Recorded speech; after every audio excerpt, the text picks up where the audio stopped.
जेवण करत असताना तुमच्यासमोर जे ताट ठेवलेलं आहे त्याच्या व्यतिरिक्तही काहीतरी लोकांना हवं असतं. मीठ आहे का ते? नाही, मीठ नाही आहे ते. मग काय लोणचं वगैरे पाहिजे असते का? छे हो, लोणचं वगैरे नाही.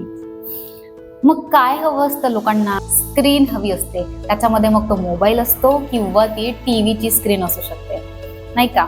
बरोबर बोलतेय ना मी? मग त्यात काय वाईट आहे? जर फक्त जेवण करताना मोबाईलच बघितला ते किंवा टीव्ही जर बघत आपण जेवण केलं, काय हरकत आहे? दिवसभर आपण काम करत असतो, बाहेर राहतो, कामामध्ये राहतो, मग जेवण करताना थोडं रिलॅक्सेशन म्हणून टीव्ही किंवा मोबाईल मधलं काहीतरी बघितलं तर काय वाईट आहे त्याच्यामध्ये? तर आज आपण जाणून घेऊया, जेवण करत असताना मोबाईल किंवा टीव्ही हे तर बघूच नाही, शिवाय मारत जेवण करणे, रागामध्ये जेवण करणे, घाईघाईत जेवण करणे याही गोष्टींना टाळायला पाहिजे. आणि जेवणामध्ये वेगवेगळे पदार्थ असतात, त्याच्यामध्ये भाजी असते जी तिखट असते, पोळी असते आणि त्याच्यामध्ये मीठ असतं, खारट चव, त्याच्यानंतर लोणचं असतं, आंबट चव असतं, कधी कधी एखादी दुसरी चटणी वापरतो, दह्याची चटणी असते ती आंबट गोड असते. अशा जेही 6 रस सांगितलेले आहे त्या 6ही रसांचा आपल्या जेवणामध्ये समावेश असायला हवा असतो. मग तुम्ही जेवण करत आहे आणि तुम्ही टीव्ही बघत आहे, मग ह्याच्यामध्ये तुम्ही घास छोटा घेतला आहे, मोठा घेतला आहे, ह्याच्यावर तुमचं लक्ष नसते. शिवाय तो घास आपण खात आहे किती वेळा चावतोय ह्याकडेही लक्ष नसतं. घास चावत असताना कोणता रस आपल्या शरीरामध्ये जात आहे ह्याचंही लक्ष नसतं.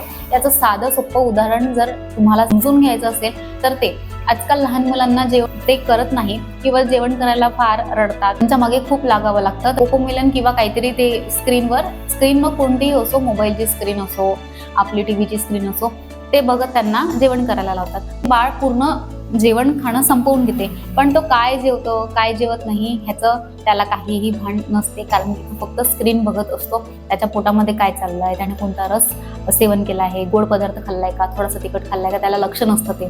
पण फक्त ती प्लेट संपली या गोष्टीसाठी त्याची आई खुश असते की बाबा ही प्लेट म्हणजे जेवणामध्ये जे काही होतं ते ताटातलं त्यांनी पूर्ण खाल्लं आणि संपवलं.